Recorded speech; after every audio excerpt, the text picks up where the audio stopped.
welcome to you. You're listening to the Music Business Buddy with me, Johnny Amos, podcasting out of Birmingham in England.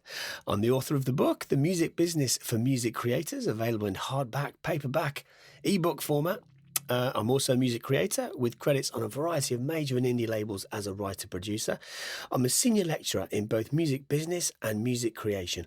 Wherever you are, whatever you do, consider yourself welcome to this podcast and to a part of this community. I'm here to try and educate and inspire music creators from all over the world in their quest to achieving their goals by gaining a greater understanding of the business of music. Okay, so in this week's episode, I'm going to be looking at a range of factors that I believe point towards the signs of change in audio-related content for artists and labels moving forward.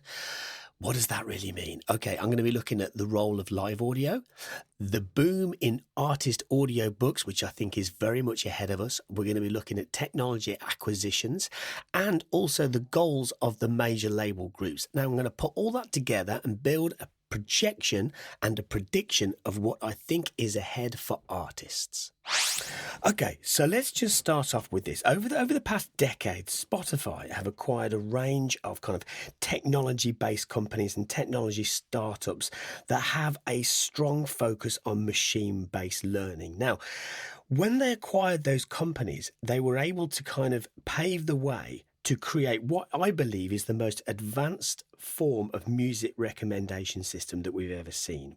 Now, consequently, what this created was Spotify as a market leader in the US and the UK when it came to the younger audience. Now, we're now at a point perhaps in the UK and the USA where so many people have moved from the free platform over to the premium platform that actually the market has begun to plateau a little bit in music consumerism. Now, Spotify are trying to recreate that success in other territories, and I think they will. But here's what I'm going to talk about. If we look at the companies that they have acquired since the turn of the 2020s, it points us in the direction of what their plans are moving forward. So if we think about some of the companies that they acquired in the earlier part of this decade, so I'm talking about companies like Podsites and Chartable, Pods, Megaphone. These are some of the companies that enabled them to move in on the podcast market, right? And they have safely done that. Now, this is where it starts to get interesting. If we think about the companies they acquired and then what they did with them and what they turned them into, they built a music system, they built a podcast platform, and next, I believe we're going to see a huge move into the artist audiobook movement. So let me point out two acquisitions that they've made that point towards this. The first one is a company called Sonantic. Now, Sonantic are a London-based startup that has built an AI engine to create a very realistic sounding yet simulated kind of human voice from text. And this is something that we're seeing quite a lot of now in the audiobook market. So it might be that you have a range of different voices, different narrators of books that can be kind of picked and choosed to be able to read out an audio book from text. Now, let's park that there for a minute, and then let's also look at their acquisition of a company called Findaway, or Findaway Voices by Spotify, as they're now been labelled. So the caption of this company is "Be everywhere, earn everywhere. Findaway Voices by Spotify is the platform for independent authors who want to unlock the world's largest audiobook platforms." Now, why am I telling you this? Well, let's combine that with this. The potential growth of live audio. Now, live audio has been a growing trend in social media and live performances since the pandemic, let's say, right? But what we are about to potentially see is DSP integration. So an active DSP integration with a live audio trend. Now, let's combine those two things, and all signs point towards two new platforms for artists and labels to communicate a message with fans. Now, on top of that, let me read a quote to you by Angela Lopez, Vice President of Strategy and Development at Sony Music. This was in the Global Music Report just last year. It says, we are seeing Generation Z want to embrace new ways of engaging with artists. There continues to be a greater shift towards the next generation platforms, and we are seeing a rise in revenue streams from new categories. Okay, now, audio products that are created by artists could enhance their relationship with their fan base in a new way. Now, in an age where kind of narrative can be created quite comfortably through social media on a kind of short form level, there is also a distorted sense perhaps of what is real and what is not real. Now, in an age where authenticity is of paramount importance and arguably the biggest selling point for artists, artist audiobooks and the introduction of live audio into DSP integration could help artists to tell a story and make an account of an artist's truth far more accessible than perhaps social media can. Now, a lot of people talk about the age that we're in being something aligned with short attention spans and TikTok. It's also the same age where people sit and binge watch hours and hours worth of television. So it's not like our brains are going backwards and we can't kind of consume information over a longer period of time. We've not gone backwards in our evolution, have we? No, I don't think so. So instead, perhaps if we are being piped longer messages by artists, it encourages the fan relationship between artists and their audiences. Now, let's go a little deeper into this. Let's look at one of the aspects of social media that a lot of artists use in this day and age, and that is BTS, behind the scenes footage. It's an interesting short form piece of content that actually many fans are very, very interested in. Now, that could be expanded on in the form of audiobooks. So imagine kind of artist life stories and the truth behind the songs, the inside story of an artist's outlook, their values, their hobbies, what got them into music, creative memoirs, etc., etc. Imagine all of these narratives that forge a link between a new growth area in streaming platforms and very much the current goals of artists and labels. All those signs point towards artists opening up and talking about who they are and what they do and allowing that as a way to engage with fans. Now, there's something kind of deeply personal, right, about an audiobook, both, in its connection with the listener and also in its delivery by the author. So, it's not a podcast series, which, requires like a, sort of weekly or bi-weekly commitment.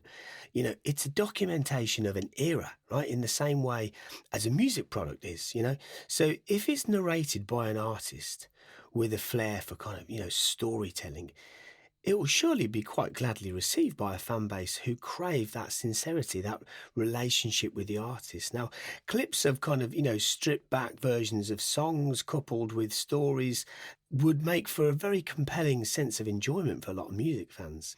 And that would reach fans in a way that perhaps artists can't quite do on stage or even in just their music or even just in social media.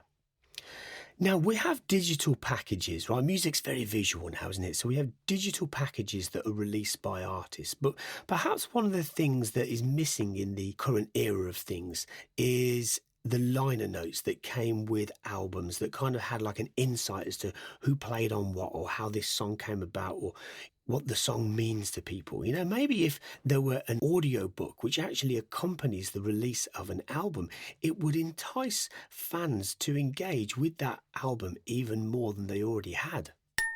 Okay, let's combine this with a little bit of kind of brand alignment. I'm going to read another quote here by Bob Workman, who's the Senior Vice President of International Brand Partnerships at Warner Music. This was a quote from 2023. He says, "Our artists have a wide palette of interests, passions and skill sets. That's certainly within the field of brand partnerships, and there's a lot of opportunity. We're often engaged in an area of activity that might not be fundamentally about the music." So, an effective way, I'm back in my own words now, to establish branding alignment could be the form of, kind of spoken word brand endorsements that sit inside an artist's audiobook, right? We're already witnessing this in the podcast market. So it could fit in the audiobook market in the same way, but for artists and their interests and that link between them and the fans. So the ability to pipe in kind of artist spoken ads mid-book could potentially create, a pretty decent income stream for artists and labels alike, and a brand new way for both of those entities to make money that sits in audio content but sits outside of their musical product.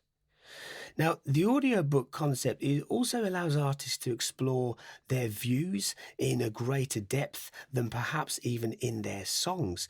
Even though songs they're always going to be the medium that pulls us into an artist, but when an artist can actually elaborate on those songs, it allows for something new that we perhaps haven't really seen before. So perhaps it's specific values that an artist holds, or maybe views that can connect them with like-minded people in a way that sometimes can be, kind of difficult to achieve just through the music. So the artist audiobook model could allow artists and fans to engage and share insights in a way that also benefits, the corporate interests of the major labels. Now, let's go back to what we just said before about technology acquisitions at Spotify, etc. All of these things that I'm saying here, they all fall in perfect alignment with the goals of the DSPs. Now, let's just go back to the acquisition of Sonantic. Now, this is a company that makes incredibly lifelike voice recreations. They've already used their technology in films. Now, that technology, if that were to be applied to the artist audiobook movement, it perhaps might not work, because the goal there is the authenticity and that connectivity between the artist and their fans. However, if it had been used, how would we even know? Sometimes the questions are more interesting than the answers, but I'm just posing the questions right now just to get us thinking about this, because I think it is ahead of us. I think there is an opportunity here for independent artists to be able to move forward and create audio content that sits outside of their music or that sits with their music to assist its growth. Just imagine that, releasing an EP and releasing a book that explains how you did that EP. Anyone can do that. Anyone has access to those tools to be able to make that happen. Now, we could grow that further and expand it further and further and further. But it is an area that seems to please all of the parties involved with the release project. Okay, anyway, I just wanted to share that wacky thought with you. It's something I've been thinking about for a little while, and I wanted to share it with you, the community on here on the Music Business Buddy. Okay, so I will leave that thought with you, let it marinate in your mind, and let me see what you think about it. Feel free to reach out to me at any point. There's just a little button that you can click close to where you are listening to this right now that will get you directly in touch with me, where you can give me feedback or suggestions on things that you want covered.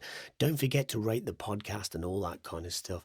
But in the meantime, thank you for being here, and may the force be with you.